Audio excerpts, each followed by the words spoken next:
പശ്ചിമേഷ്യയിലെ സംഘർഷാവസ്ഥയെ ചുറ്റിപ്പറ്റി ഇപ്പോൾ വലിയ ആശയക്കുഴപ്പമാണ് നിലനിൽക്കുന്നത്. ഹോർമൂസ് തുറന്നതായി ഇറാൻ പ്രഖ്യാപിച്ചെങ്കിലും സ്ഥിതി ഇതുവരെ പൂർണ്ണമായി വ്യക്തമാക്കിയിട്ടില്ല. അബ്ബാസ് അരക്ചി വ്യക്തമാക്കിയതുപോലെ 10 ദിവസത്തേക്ക് വാണിജ്യ കപ്പലുകൾക്ക് മാത്രം കടന്നുപോകാൻ അനുമതി നൽകിയിരിക്കുന്നത്. എന്നാൽ ഈ തീരുമാനം ഇറാനകത്ത് തന്നെ ചില വിമർശനങ്ങൾക്കിടയായിട്ടുണ്ട്. ചില ഇറാനിയൻ മാധ്യമങ്ങളും വിദ്യാർത്ഥി സംഘടനകളും ഈ തീരുമാനത്തെ ചോദ്യം ചെയ്തിട്ടുണ്ട്. രാജ്യത്തിന്റെ താൽപര്യങ്ങൾക്ക് വിരുദ്ധമായി തീരുമാനങ്ങൾ എടുക്കരുതെന്നാണ് അവരുടെ അഭിപ്രായം. പ്രത്യേകിച്ച് IRGCയുമായി ബന്ധപ്പെട്ട ചില ഗ്രൂപ്പുകൾ കൂടുതൽ ശക്തമായ നിലപാട് ആവശ്യപ്പെട്ടിട്ടുണ്ട്. ഇതിനിടെ ഇസ്രായേൽ ലെബനനും തമ്മിലുള്ള വെടിനിർത്തൽ ധാരണയിൽ ബലഹീനതയാകുന്നുവെന്ന റിപ്പോർട്ടുകളുമുണ്ട്. ഹിസ്ബുള്ള നടത്തിയ ആക്രമണത്തിൽ ഒരു ഫ്രഞ്ച് സൈനികൻ കൊല്ലപ്പെട്ടതായും ഇമാനുവൽ മാക്രോൺ അറിയിച്ചു. ഇത് സ്ഥിതിഗതികൾ വീണ്ടും ഗുരുതരമാക്കാൻ ഇടയാക്കുന്നതാണ്. കാരണം ദുബായ് പോലുള്ള നഗരങ്ങളിലും ഈ സംഘർഷത്തിന്റെ പ്രതിഫലനം കാണാം. സന്ദർശകരുടെ എണ്ണം കുറഞ്ഞതോടെ വലിയ ഹോട്ടലുകൾ താൽക്കാലികമായി അടച്ചിരിക്കുകയാണ്. ഹോർമൂസ് തുറന്നു എന്ന പ്രഖ്യാപനത്തിന് പിന്നാലെ ആഗോള വിപണിയിൽ വലിയ മാറ്റങ്ങളുണ്ടായി. US-ലും യൂറോപ്യൻ രാജ്യങ്ങളും ഓഹരി വിപണികൾ ശക്തമായി ഉയർന്നു. നിക്ഷേപകർക്ക് ഇതൊരു പോസിറ്റീവ് സൂചനയായി തോന്നി. എന്നാൽ ഈ സന്തോഷം വളരെ കുറഞ്ഞ സമയം മാത്രമേ നീണ്ടു നിന്നുള്ളൂ. വെടിനിർത്തൽ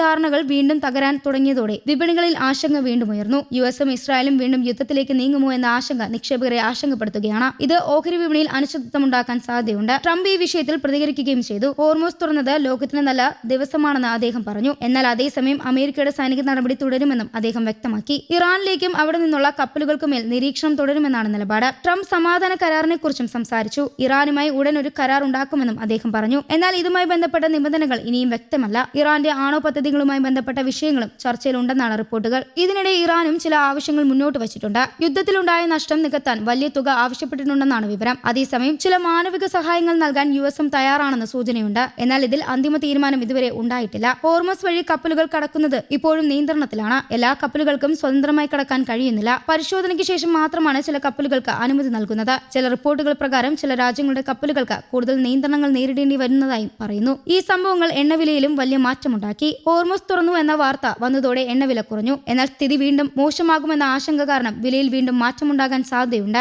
അതുപോലെ തന്നെ സ്വർണ്ണവിലയിലും മാറ്റം കാണിക്കുന്നു. ഓഹരി വിപണിയിലെ ഈ മാറ്റങ്ങൾ ഇന്ത്യയും ബാധിക്കാം. നിഫ്റ്റി 50, BSE, സെൻസെക്സ് എന്നിവയിൽ നിക്ഷേപകർ ശ്രദ്ധ പുലർത്തുകയാണ്. ഹോർമൂസ് തുറന്നു എന്ന വാർത്ത വന്നപ്പോൾ വിപണി ഉയരുമെന്ന പ്രതീക്ഷയുണ്ടായിരുന്നു. എന്നാൽ പിന്നീടുണ്ടായ സംഭവങ്ങൾ കാരണം ആ പ്രതീക്ഷയിൽ കുറവ് വന്നിട്ടുണ്ട്. ഇന്ത്യൻ വിപണിയിൽ അടഞ്ഞിരുന്ന സമയത്തിലാണ് ഈ പ്രധാന പ്രഖ്യാപനങ്ങൾ വന്നത്. ആയതിനാൽ തന്നെ നിക്ഷേപകർക്ക് ഉടൻ പ്രതികരിക്കാൻ കഴിഞ്ഞില്ല. അടുത്ത വ്യാപാര ദിവസത്തിൽ വിപണി എങ്ങനെ പ്രതികരിക്കുമെന്നത് ഇപ്പോഴും വ്യക്തമല്ല. ചിലർക്ക് നല്ല അവസരം നഷ്ടമായതായി തോന്നുമ്പോഴും ചിലർക്ക് ഇപ്പോഴത്തെ സാഹചര്യം ആശങ്കയുണ്ടാക്കുന്നു. ഒട്ടുമൊത്തത്തിൽ ഇപ്പോഴത്തെ സ്ഥിതി വളരെ സങ്കീർണമാണ്. ഒരു വശത്ത് സമാധാന ശ്രമങ്ങൾ നടക്കുന്നുണ്ടെങ്കിലും മറുവശത്ത് സംഘർഷം വീണ്ടും ഉയരാനുള്ള സാധ്യതയും നിലനിൽക്കുന്നു. ഇതിന്റെ പ്രതിഫലനം ആഗോള വിപണിയിലും വ്യക്തമായി കാണാം. അടുത്ത ദിവസങ്ങളിൽ എന്ത് സംഭവിക്കുമെന്നത് പല കാര്യങ്ങളിലും ആശ്രയിച്ചിരിക്കുന്നു. രാജ്യങ്ങൾ തമ്മിലുള്ള ചർച്ചകൾ എങ്ങനെ മുന്നോട്ട് പോകുന്നു, യുദ്ധസാധ്യത കുറയുന്നുണ്ടോ, ഹോർമൂസ് പൂർണ്ണമായി തുറക്കുമോ എന്നിങ്ങനെ പല ചോദ്യങ്ങളാണ് ഇപ്പോൾ ഉയരുന്നത്. ഇതിനാൽ തന്നെ നിക്ഷേപകരും സാധാരണ ജനങ്ങളും ശ്രദ്ധയോടെ സ്ഥിതിഗതികൾ നിരീക്ഷിക്കുകയാണ്. സ്ഥിരതയുള്ള ഒരു സാഹചര്യം ഉടൻ ഉണ്ടാകുമെന്ന പ്രതീക്ഷ എല്ലാവർക്കും ഉണ്ടെങ്കിലും അതിനെക്കുറിച്ച് സമയം വേണ്ടിവരുമെന്നും തോന്നുന്നു. News desk Kerala Kaumudi.